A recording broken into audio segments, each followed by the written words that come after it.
ಮಂಡ್ಯ ಜಿಲ್ಲೆಯ ಕೋಣಸಾಲೆದೊಡ್ಡಿ ಗ್ರಾಮದಲ್ಲಿ ಪಂಚಾಯಿತಿ ನಿರ್ಮಾಣವಾಗಿದೆ. ನೂರಾರು ವರ್ಷ ಕಳೆದರೂ ಕೂಡ ಗ್ರಾಮಕ್ಕೆ ಸಂಪರ್ಕ ರಸ್ತೆ ಅನ್ನೋದೇ ಇಲ್ಲ. ಇನ್ನೊಂದು ಕಡೆ ಕರೆಂಟ್ ಇಲ್ಲ. ಒಟ್ಟಲ್ಲಿ ಮೂಲ ಸೌಕರ್ಯಗಳು ಈ ಗ್ರಾಮದಲ್ಲಿ ಇಲ್ಲವೇ ಇಲ್ಲ.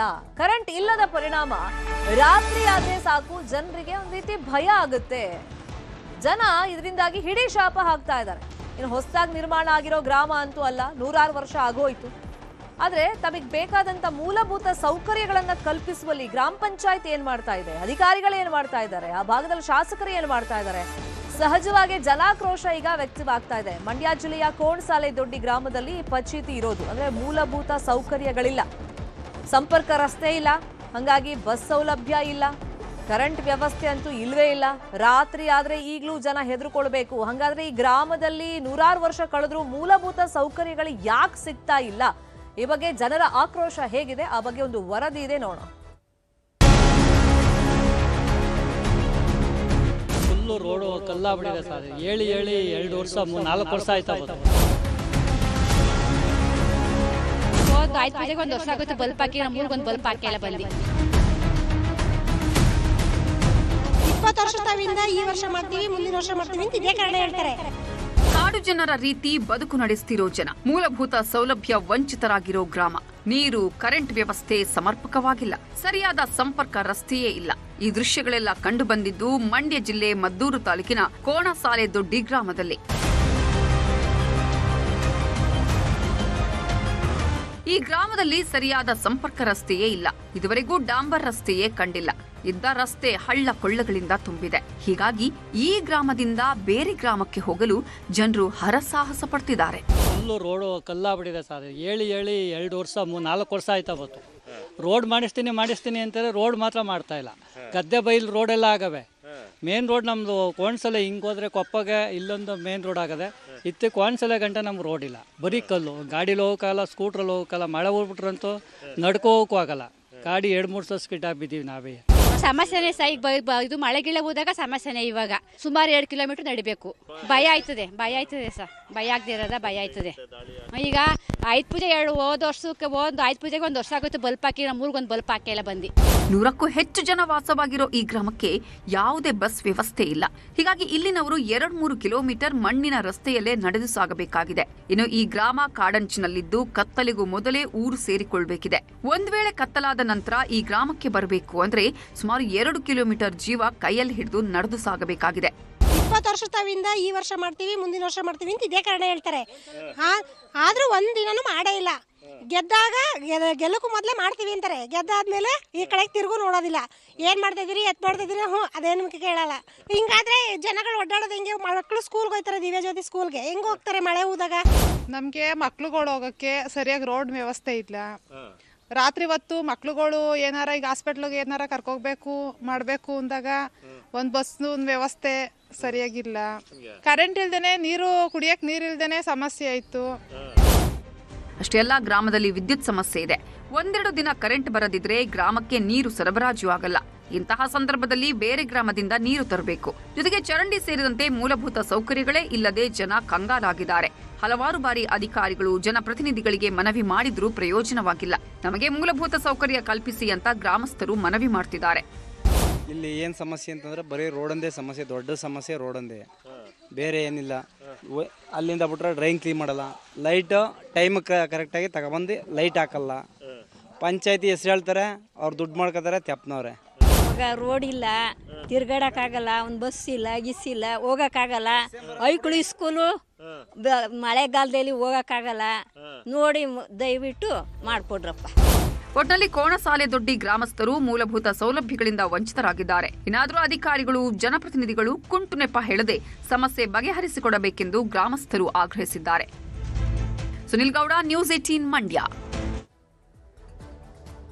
ಇದೇ ವಿಚಾರವಾಗಿ ಇನ್ನಷ್ಟು ಡೀಟೇಲ್ ಆಗಿ ಇನ್ಫಾರ್ಮೇಶನ್ ಕೊಡ್ತಾ ಹೋಗೋದಕ್ಕೆ ನೇರ ಸಂಪರ್ಕದಲ್ಲಿ ಕನೆಕ್ಟ್ ಆಗಿದ್ದಾರೆ ನಮ್ಮ ರಿಪೋರ್ಟರ್ ಸುನಿಲ್. ಅಂದ್ರೆ ಈ ಗ್ರಾಮ ಇದೆಯಲ್ಲ, ಇದು ಯಾವ ವಿಧಾನಸಭಾ ಕ್ಷೇತ್ರದ ವ್ಯಾಪ್ತಿಗೆ ಬರುತ್ತೆ? ಯಾರಿಲ್ಲಿನ ಶಾಸಕರು? ಯಾಕಂದ್ರೆ 100 ವರ್ಷ ಕಳೆದೇ ಹೋಗಿದೆ ಗ್ರಾಮ ನಿರ್ಮಾಣ ಆಗಿ. ಕನಿಷ್ಠ ಮೂಲಭೂತ ಸೌಕರ್ಯಗಳು ಇಲ್ಲ ಅಂದ್ರೆ ಏನ್ ಹೇಳ್ಬೇಕು ಅರ್ಥ ಆಗ್ತಿಲ್ಲ. ಗ್ರಾಮ ಪಂಚಾಯತ್ ಲೆಕ್ಕದಲ್ಲಿ ಎಲ್ಲವೂ ಇದೆಯಾ?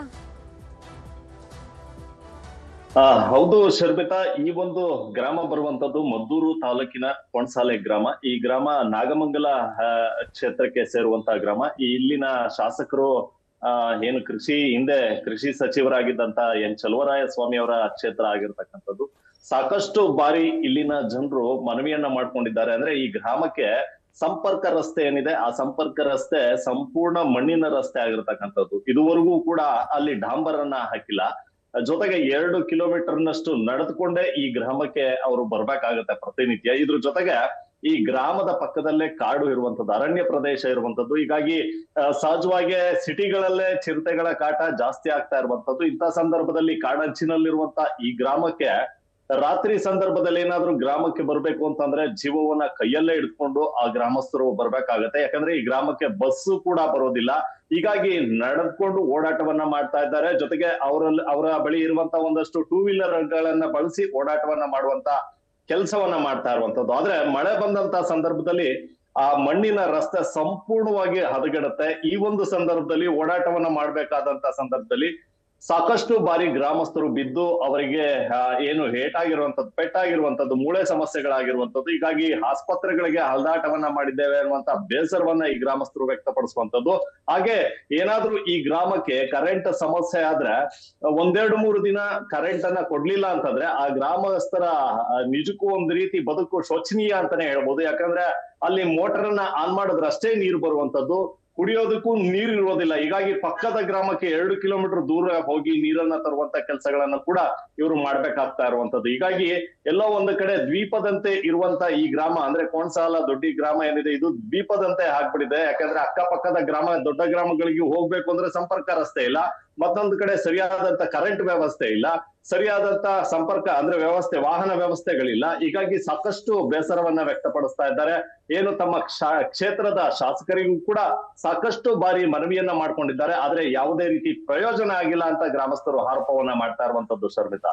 ಸುನಿಲ್, ಅಲ್ಲಿ ಮಾತಾಡ್ತಾ ಹಿರಿಯರೊಬ್ರು ಹೇಳ್ತಾ ಇದ್ರು, ಮಕ್ಕಳಿಗೆ ಎಸ್ಪೆಷಲಿ ಮಳೆಗಾಲ ಸಂದರ್ಭದಲ್ಲಿ ತೀರಾ ಸಮಸ್ಯೆ ಆಗುತ್ತೆ ಅಂತೇಳಿ. ಸ್ಕೂಲ್ಗೆ ಹೋಗ್ಬೇಕು ಅಂದ್ರೆ ಎಷ್ಟು ಕಿಲೋಮೀಟರ್ ಹೋಗ್ಬೇಕು? ಬಹುಶಃ ತಮ್ಮ ಓನ್ ವೆಹಿಕಲ್ ಮೇಲೆನೆ ಡಿಪೆಂಡ್ ಆಗಿದ್ದಾರೆ ಅಂತ ಕಾಣಿಸುತ್ತೆ.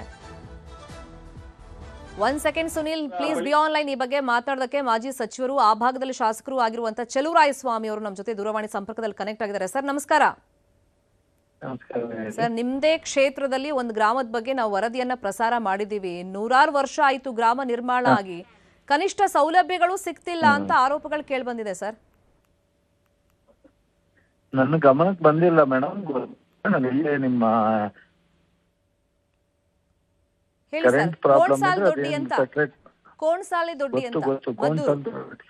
ಕೋಣಸಾಲೆ ಪಕ್ಕ ಈಗಲೇ ಸಂಬಂಧಪಟ್ಟ ಎಗ್ರಿಮೆಂಟ್ಗೆ ಎಡಬಲಿಗೆ ಮಾತಾಡಿ ಅದೇನ್ ಪ್ರಾಬ್ಲಮ್ ಇದೆ ಸಾಲ್ವ್ ಮಾಡ್ತೀವಿ. ಮತ್ತೆ ಸರ್, ಅಲ್ಲಿ ಲೆಕ್ಕ ಎಲ್ಲ ಬಾರಿ ತಪ್ಪಾಗಿದೆ ಅಂತ ಅನ್ನಿಸ್ತಿದೆ ಮೇಲ್ನೋಟಕ್ಕೆ. ಊರ್ನವ್ರು ಹೇಳಿದ ಪ್ರಕಾರ ಗ್ರಾಮ ಪಂಚಾಯತಿಲೆಲ್ಲ ಲೆಕ್ಕ ಇದೆಯಂತೆ, ಬಟ್ ಒಂದೂ ಕೆಲಸ ಆಗಿಲ್ಲ. ಮತ್ ಬಸ್ ವ್ಯವಸ್ಥೆ ಇಲ್ಲ ಅಂತ ಹೇಳ್ತಿದ್ದಾರೆ ನೋಡಿ, ರಸ್ತೆನೇ ಇಲ್ಲ. ಹಂಗಾಗಿ ಬಸ್ಗಳು ಬರಲ್ಲ, ನಮಗೆ ತೀರಾ ಸಮಸ್ಯೆ ಆಗುತ್ತೆ ಮಕ್ಕಳಿಗೆ, ಎಸ್ಪೆಷಲಿ ಸ್ಕೂಲ್ಗೆ ಹೋಗೋರ್ಗೆ. ಬಟ್ ಆಯ್ತು ಏನ್ ಅವಶ್ಯಕತೆ ಇದೆ ಅದನ್ನ ಮಾಡ್ಕೊಡ್ತೀವಿ. ಖಂಡಿತ ಸರ್, ನಿಮ್ಮೆಲ್ಲೇ ಒಂದು ನಂಬಿಕೆ ಇಡ್ತೀವಿ, ಭರವಸೆನೂ ಇಡ್ತೀವಿ. ಯಾಕಂದ್ರೆ ನಮ್ ಗಮನಕ್ಕೆ ಬಂದಿಲ್ಲ ಅಂತ ನೀವು ಹೇಳ್ತಿರೋದ್ರಿಂದ ನಿಮ್ ಗಮನಕ್ಕೆ ನ್ಯೂಸ್ 18 ಅಂತ ಅಂದಿದೆ. ತಕ್ಷಣಕ್ಕೆ ಅಧಿಕಾರಿಗಳ ಜೊತೆ ನೀವು ಮಾತಾಡ್ತೀವಿ ಅಂತ ಅಂದಿದ್ದೀರಾ. Thank you sir, and follow up ಮಾಡ್ತೀವಿ ಸುದ್ದಿಯನ್ನ. ಇದು ಚಲುವರಾಯ ಸ್ವಾಮಿ ಅವ್ರ ಮಾತು. ಯಾಕಂದ್ರೆ ಆ ಭಾಗದಲ್ಲಿ ಶಾಸಕರು ಇವರೇ, ಹಾಗಾಗಿ ಒಂದು ಅಭಯವನ್ನ ಅವ್ರು ಕೊಟ್ಟಿದ್ದಾರೆ. ಖಂಡಿತ ನಾ ಈ ಸಮಸ್ಯೆಗೆ ಸೊಲ್ಯೂಷನ್ ಅನ್ನ ಕೊಡಿಸ್ತೀನಿ ಅಂತ. ಈ ಸುದ್ದಿಯ ಫಾಲೋ ಅಪ್ ಅನ್ನ ಮಾಡೋಣ.